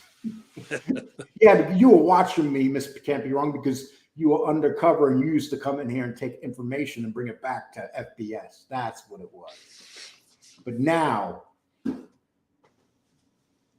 we have one of the greatest people that work a chat room as part of this show, and I can't ask for better.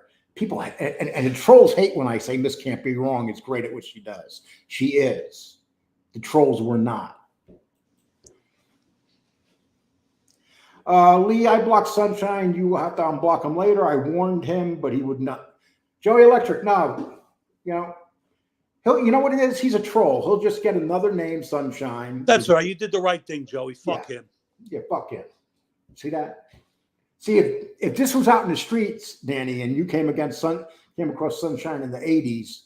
Well, you wouldn't do that because you'd know you'd get your fucking jaw broke. So they have a platform where they can hide and talk shit. So it is what it is, man. You know, and that's another thing. People seem to hate when I say it is what it is. So I'm going to say it 50 times in a minute. Yeah, no, it is what it is. No, this is all good T-shirt stuff. So keep it up. Okay. The boss says John Gotti would demand 50% of Lee's. He probably would. How about Sammy Gravano? He'd want the whole thing. Yeah, he shook down 2 kids for pot money in a schoolyard. Could you imagine? That's a true story. I swear to God. Yeah, it is. Yeah. Could you imagine that Sammy Gravano? Maybe he's running around already, sending notes to YouTubers. I want party. You know, he's going to start hitting YouTubers for money. Yeah. And the government won't say nothing to him. Okay, let's see. You realize 4:30 on Father's Day, most people are visiting loved ones, traveling back and forth, and you still have 200. Yeah, it's pretty cool, man. I'm shocked, man. I expected 140 today, 150. I'm shocked. Pretty cool. We get so many compliments on this show now. People, Danny, on Facebook, you deal with a lot of people. What is overall? How do they feel about the show? They like it. You know, there's guys that are on my Facebook page that really enjoy it. You know, they get a laugh out of it. They get a kick out of it. They get serious with it. And, you know, the biggest complaint is how many phonies that are on this channel that talk shit and really ain't going to do anything. And that's the real comical part of it, you know, because they're real phonies. And some of these guys, when they were younger or back in the day, weren't used to people being like this. No, because you were real back then. Today, you have an area where you could be phony and people accept it. My favorite saying that Danny, it's us McDonald. It is what it is. I know. It is what it is. Okay. All the time. And it's funny because let me show you something. Hang on. Oh, I can't find it. I got something that says it is what it is somewhere on my desk. What's the story? That's a nice background you got behind you. They're pictures I bought from Italy. I didn't buy it, bring them from Italy. They're pictures of Italy. And you got vases back there? Yeah, just my Italian corner. So we can see behind you. What? Can you just get? Oh, look at that. That is a cool background. I don't want to get in trouble for putting up a mobster. They might say, you know, I'm a groupie.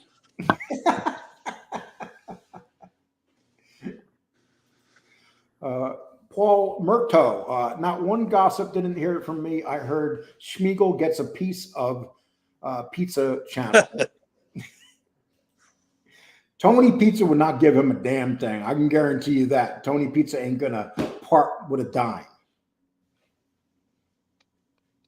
Scott McDonald, Lee, you're so nosy, laugh out loud. David S. Cameron, it was different for me. I love watching her play. Okay, so let's see. Sometimes, though, it's funny it's funny to a point, people. Trolls are funny until they start turning you into child protective services, going after calling people where people live, their property managers and stuff.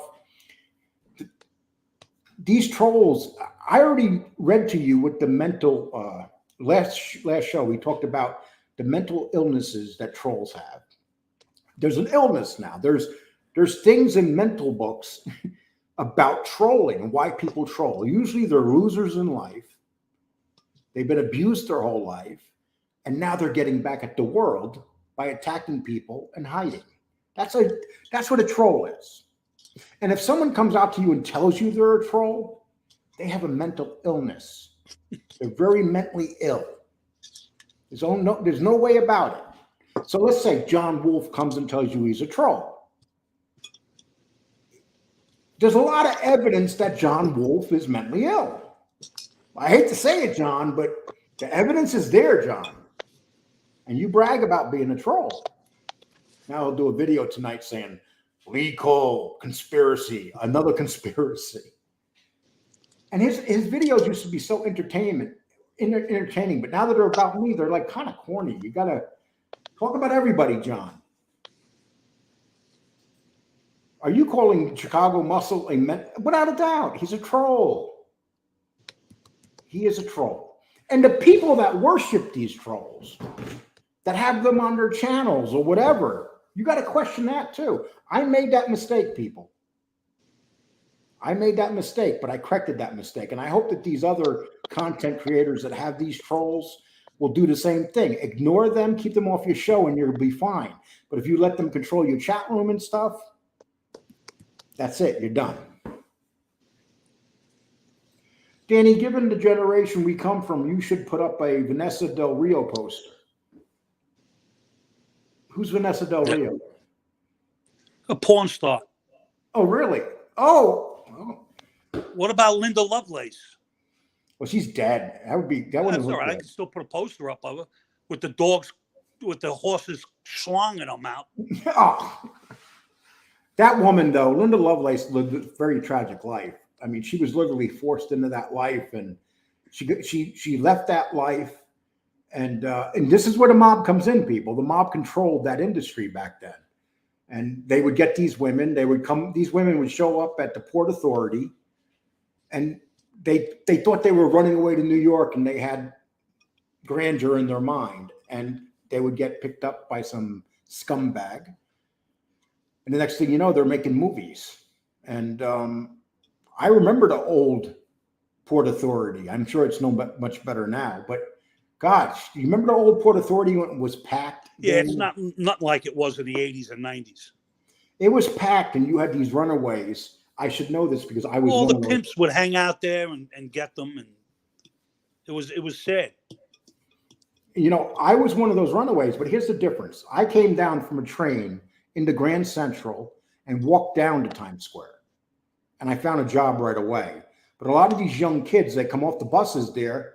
You got the pimps there. You got, everybody was there waiting for these young kids to come. And next thing you know, a week, they start drugging them up. And 2 weeks later, they're out prostituting. That's New York. That's what happened back in the 80s. And it was awful, people. And people want to always bust Rudolph Giuliani. I heard somebody the other day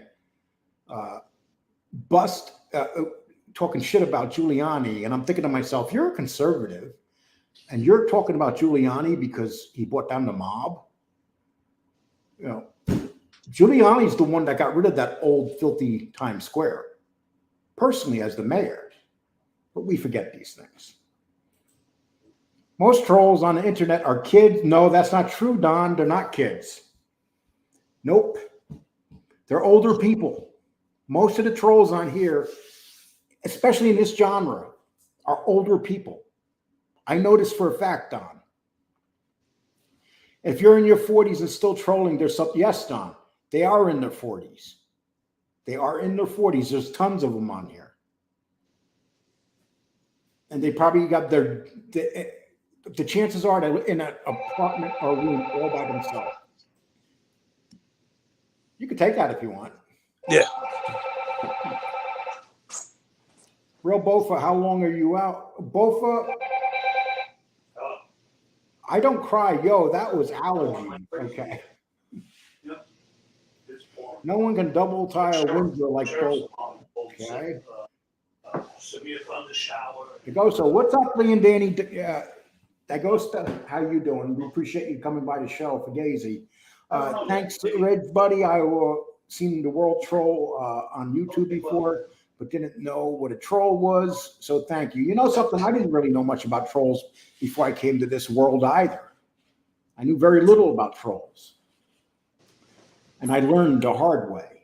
I mean, they're very evil people. Danny, why don't you show that book that you got in your hand? Oh. The Last ZD. I have an acknowledgement in the book. The guy's a great guy. He's a friend of mine.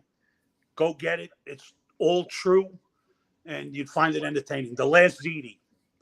And they can get that probably on Amazon. They can get that on Amazon, right? Yeah, you can get it anywhere. Yeah.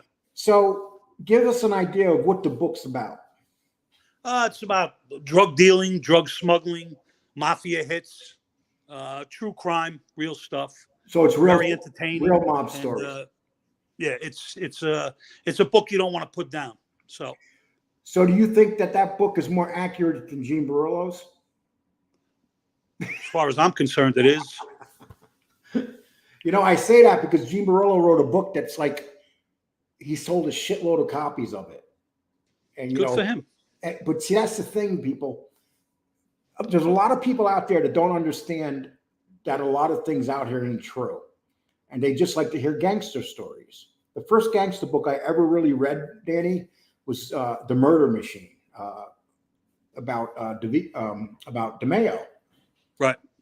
And it was a phenomenal book. I couldn't put it down. Oh, yeah. And when and once I read that book, I was addicted to mob books, and I went on a tear for like 5 years where I would buy I'd have 3 or 4 mob books. I go to Barnes and Noble, and I couldn't stop buying them. Right. And now if someone told me I would be here in the mob genre doing these shows, Danny, meeting guys like you and other people, I would have said, you're crazy. You know, it's just the way life is, man. You never know. You know, every time I think, Danny, my life I've lived a very exciting life.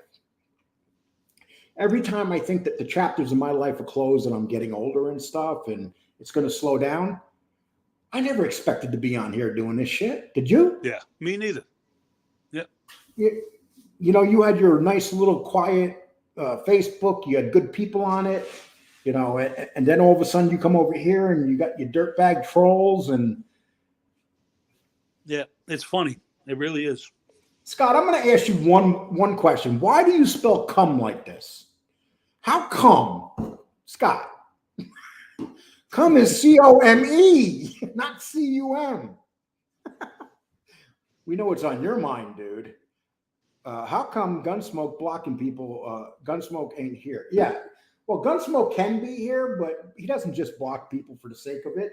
When I'm done here, I will go check. I always check to see who's blocked. And if I think that they need to come off to check, I will take them off. You know something? I'm going to tell you guys something to give you an idea how slimy things are. You remember today when we started the show, we were talking about someone that's buying views and stuff, Danny? Correct. Right after I got done with that story, I've got you got a phone call. Tons of them from private calls. Tons. My phone's just been. It's just been. Let me just show you. I'm going to show you people. So people that think that this guy is like some kind of nice guy. Look at this. Whoops. Let me make sure there's no numbers on here. Oops. I almost doxed you, Tony B. Okay. I got a shit. I don't want to dox a couple numbers on there. I got a shitload of private calls as soon as I got done talking about that guy. That's what you're dealing with these people. Nice guy.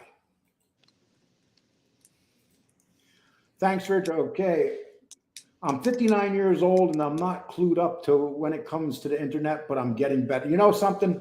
Isn't it amazing, Danny, how many people our age came onto the internet? We weren't really clued up on it, knew much about it. If I didn't have my son, forget about it. Some of this shit's crazy.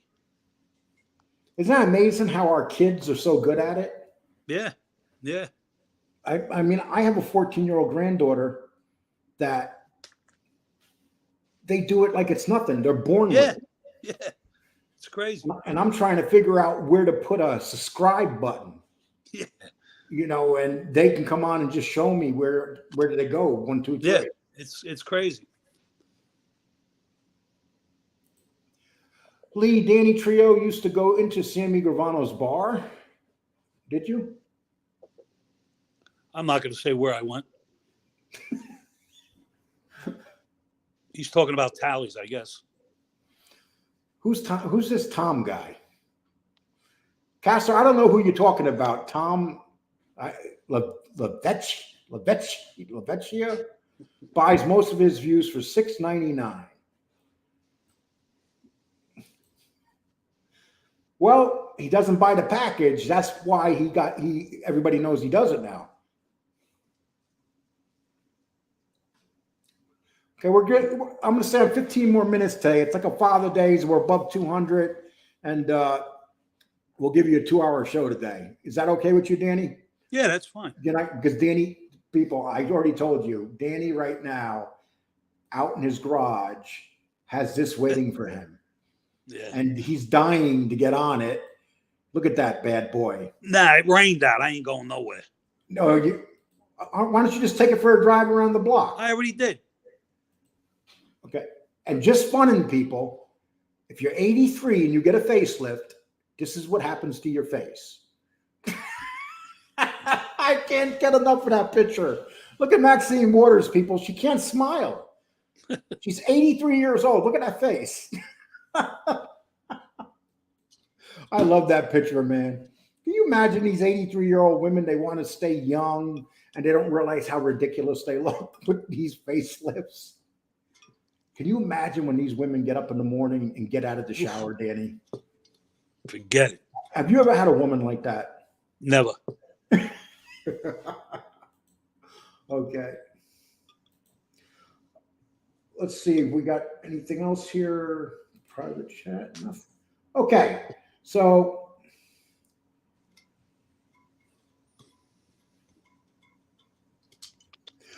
loyalty for the cut. Lee, regards to I never mentioned his name. What are you talking about? I showed this and said I sit on a chair. I never mentioned his name.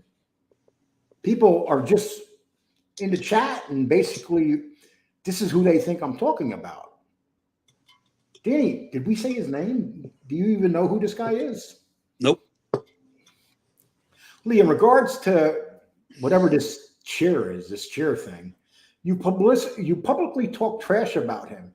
Does he owe you any courtesy towards putting his show out, or is this him? I've never seen you before, and you come here with that name. Has anybody seen this person before? So I'm guessing that maybe you're related to him. Maybe you're him. Listen, I don't put out no facts that ain't true. Talking about a guy that puts out facts that are true, Nico. Nico, I like your version. If somebody has 50,000 views for a video and only 140 likes, is there something wrong there, Nico? Maybe you should do a show on that. Ask Danny Trio if he would steeplechase horse in his garage. He wants to part with. I wish I did.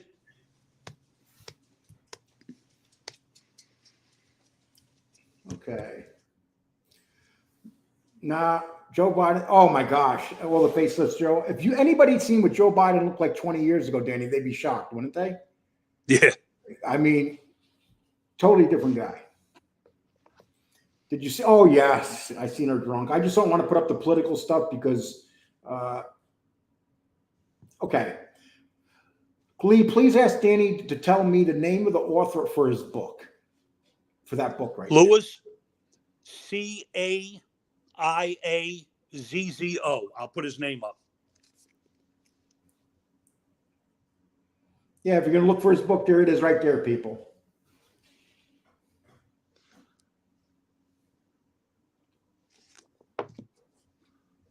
Okay. You know, people, I'm just very shocked today that as many of you showed up as you did. And this is the good part about doing the show. This is when you know that people like your show. And I see that most of the responses in here, sure, you're going to get your trolls in here and the people coming in here to bust your chops.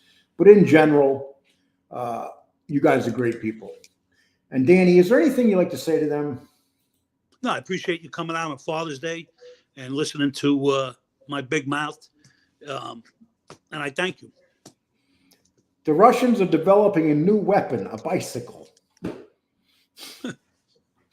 Well, as you people know, they took this old man out on a bike that's almost 80, and he fell off the bike. It was embarrassing. Hey, people, there's a private call. I'm going to answer it. Hello?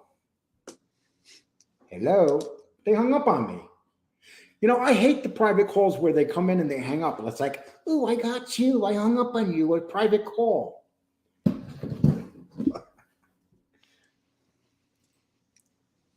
Okay, we did that. I'm going to read a couple more of these and then.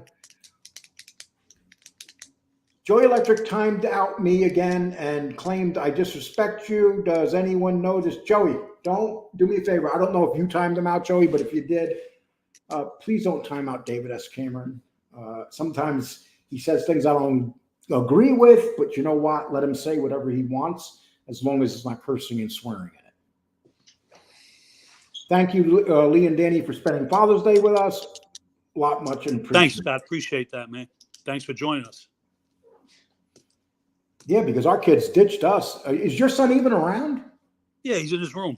Oh, he's in his room. So when your son goes in his room, how long does he stay there before he comes out? Oh, he comes in. His door's open. Oh, is it? Well, that's good. At least he leaves his door open.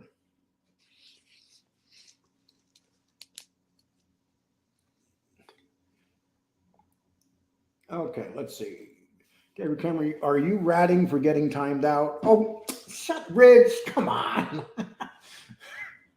You know, in the mob genre, have you ever noticed that no matter what you do, people call you a rat for it, Danny? That seems to be a big word in the mob genre. Hey, oh, by the way, Gunsmoke, happy Father's Day to you and your beautiful. Happy Father's Day, Gun.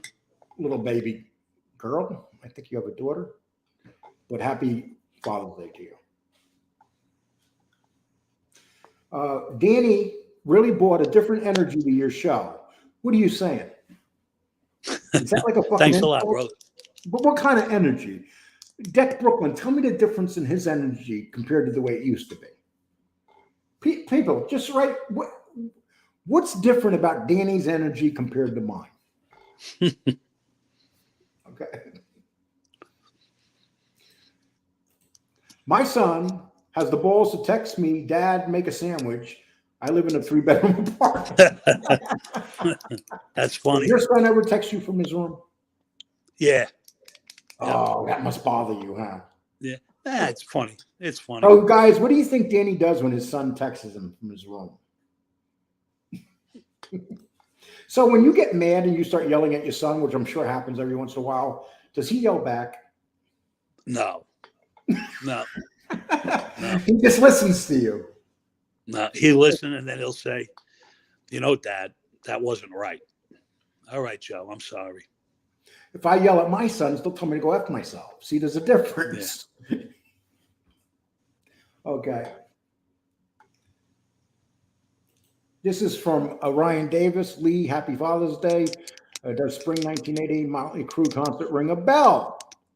Ryan, actually, I remember Motley Crue because I was with my first wife and we went over in Manhattan to see her sister, and she abandoned me with her friends and they went to a Motley Crue concert. That was in 1988. So I remember that. Are you her? Okay, people, let's see. Okay, that's it, people. I just like to say thank you so much. Look for FBS's show. Look for Gunsmoke show. Look for Tony Soflo show. Because we all get along. Remember, we're the 5 fingers of death. Danny, What would you like to say to them before we go? I appreciate everybody on this Father's Day coming out and spending time with us. And again, to all you fathers out there, God bless you. Do the right thing by your kids. And that's all I got to say. Yes, and I like to say the same, people. It's been really nice to spend Father's Day with you today. No, I'm getting off right now. I'm sorry, Paul Sicilian. I stayed on a little bit longer. I'm leaving right now. I didn't realize you were coming on. And now people are going to say, Paul Sicilian got a hold of Lee and yelled at him because his show went too long. Okay, but anyway. Thanks, people, for joining in. Appreciate it. Sicilian show. Take care, people.